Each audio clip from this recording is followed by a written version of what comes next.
Shrek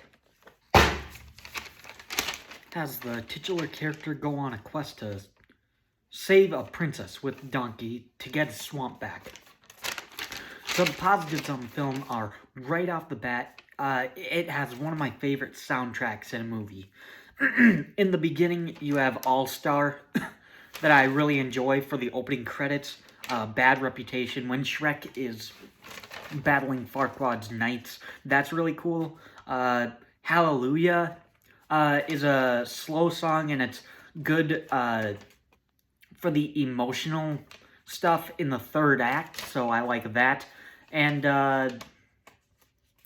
at the end, I'm a Believer. I really like that song. So I probably always think of these songs. I always think of Shrek whenever I listen to all of these songs. Because I've seen Shrek so many times. So I really like that. The fairy tale tropes being turned on their heads, I really like that. They're funny and creative. The Prince Charming trope is actually an ugly ogre. So Shrek is when he's saving Princess Fiona. Turns out he's an ugly ogre. I really like that. The princess needing to be rescued, where the princess is actually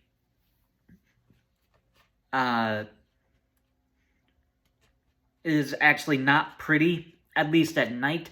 That's interesting, and she's Fiona is not a damsel in distress.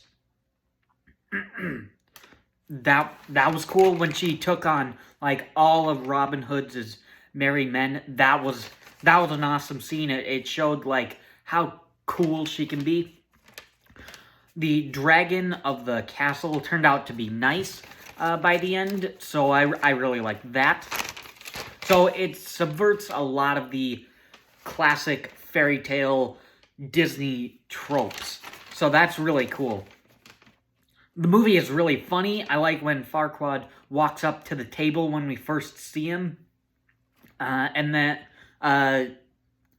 he walks up to the table for Gingy, and then it has to be lowered. And even like a few seconds before that, we see him like in the foreground and the knights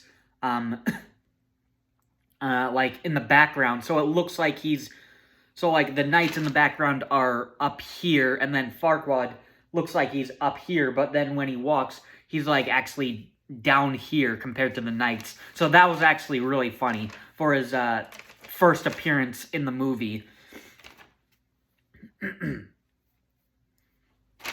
So I mean, like, there are just tons of jokes in the movie, so it's really funny.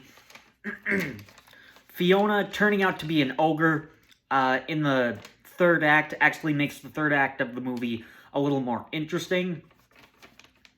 And Shrek, the last positive of the movie is Shrek has a good character arc with blocking everyone out, not wanting any friends or anyone to be with him, not giving a donkey a chance to be friends with him.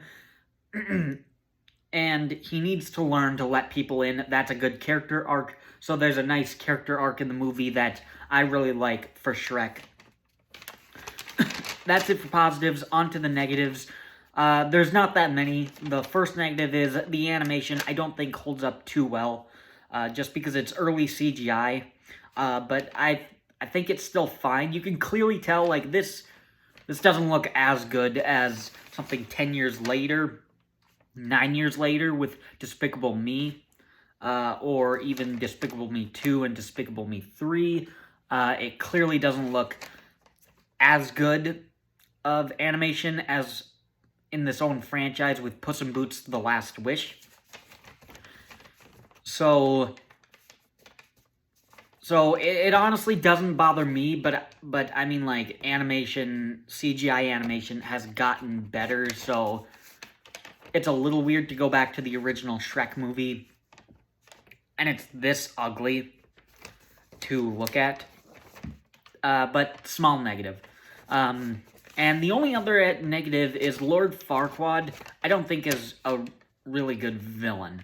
he might be one of the weaker villains of the Shrek franchise, just because he pops up in the first 15 minutes of the movie for one scene, maybe two, to get Shrek to go on this quest. He also does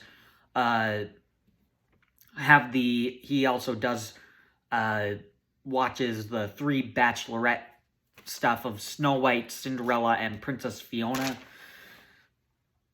He also attacks Gingy in the beginning. So he